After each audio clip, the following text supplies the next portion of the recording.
Hi, I am Ainsley Young. I am a feminine embodiment business mentor from Starting with A. And today I want to share with you the key ingredient that is missing from your business and marketing plan for 2020. So this all came about because I had my own business and marketing plan all summed up and finished at the end of 2019. But over the Christmas break, I realized that there was a key ingredient missing. And this was an ingredient that I knew would bring so much more ease, joy, lightness, and prosperity to my actual business, but I just completely omitted it. And that element or ingredient is pleasure. So you might be thinking, okay, well, how do I actually bring or implement pleasure into the nuts and bolts of my business and marketing plan? Well, I've actually come up with 6 really easy to implement tips that will help you incorporate more pleasure into your planning for 2020.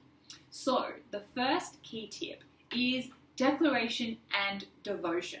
So what I mean by this is actually declaring that this is the year for you to experience so much pleasure in your business and in your life and in your body.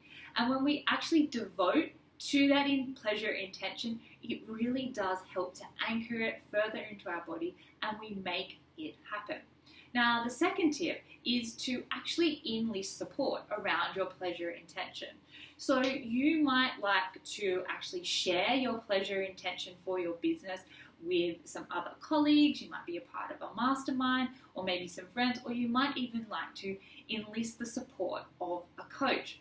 But again, if you have an external locus of control like me and you need somebody to help you keep you accountable, this really is a great way to further anchor your pleasure intention and your, devotion to doing business differently and actually doing business in a really pleasurable way further into your body. So the third tip or suggestion I have for you is a key question that you need to ask yourself all the time. And that question is, does this activity, this goal, XYZ, whatever it is, elicit pleasure in my body? Do I actually feel lit up and pleasurable when I think that I'm actually going to do this? So, and if there is nothing that you take away from this blog except one thing, this is it. So an example is, I had the idea that I wanted to bring back the Date with Ains interview series that I have previously done. And from a strategic point of view, it makes sense. All on paper, it makes sense. However, when I asked myself this question, there was no pleasure. There was contraction across my heart and in my throat, and it really didn't light me up at all. And I worked through it and realized this was not going to be a key part of my strategy for now. So I parked the idea. Another example is that I had the idea that I wanted to run a challenge. The idea of running a challenge really excites me. I can feel the pleasure in my body and I know it's going to be a really pleasurable experience. However, the content idea didn't really light me up. So that's when I had to come back and really rework what type of content idea was going to elicit pleasure. So you have 3 options. If you drop the question in, will this goal elicit pleasure in my body? And you say yes, you run with it. If you say no, you have 2 options. The one is just to prune it away and do without it, or find methods that will help make this action, this goal, more pleasurable. So that's a key thing I want you to take away. So tip number 4 is to build in pleasure dates and pleasure retreats into your business and marketing calendar. So this is a really great way to actually build pleasure into the anticipation of the actual act. Now, I'm a big believer in planning pleasure into the daily acts of our business, and it's something that my work with my clients really centers around, because when we are in our pleasure, we are more productive, we are more prosperous, and we really are working smarter rather than harder. But you can incorporate pleasure dates. So this pleasure date could include work, or it may not. So for example, in the past, I have created my own pleasure dates where I've gone to a really beautiful cafe in the morning, done all the work that I wanted to do, caught up with a friend for a really beautiful lunch at a lovely restaurant, and then in the afternoon had a massage. So yours could look similar or completely different, but a key thing is to bring in your 5 senses into that pleasure date, and also feel the pleasure in your body. Let it anchor in. And you can also create maybe a pleasure retreat. So for me, these are like bigger, more macro pleasure events that are going to really foster so much pleasure in your body. And I'm really looking forward to going back to Australia at the end of February to be a part of the Feminine Leadership Mastermind that I am a part of. So that's going to be a really pleasurable experience. Also, I'm traveling to Hong Kong in May for business, and I'm really, really excited about that. And I know that's going to elicit a lot of pleasure. So there's so much pleasure in the planning of these dates, the pleasure in the actual experience, and then you do feel so much more pleasurable afterwards, and you can just roll around and luxuriate in that pleasurable experience afterwards.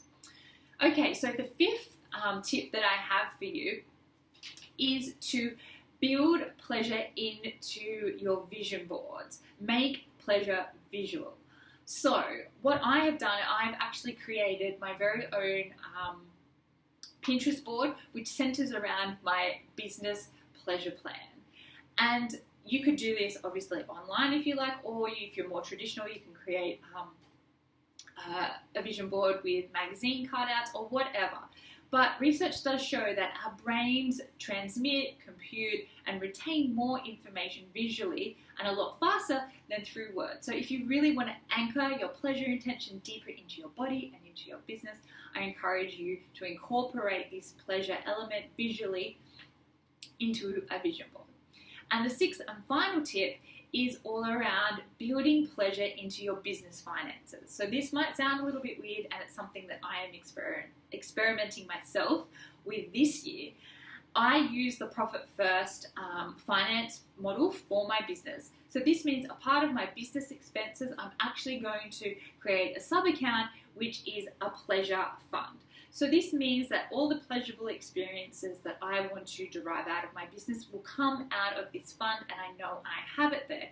So this really ensures that your business is nourishing you and you're deriving pleasure from your business, rather than you always having to put in more and more into your own business and always giving.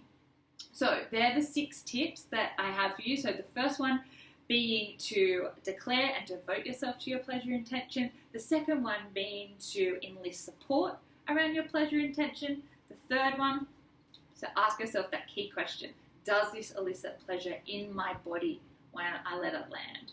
The fourth one is build in pleasure dates and pleasure retreats into your marketing calendar so you've got things to look forward to. The fifth one was get visual around your pleasure, and the sixth one was, again, building pleasure into your business finances.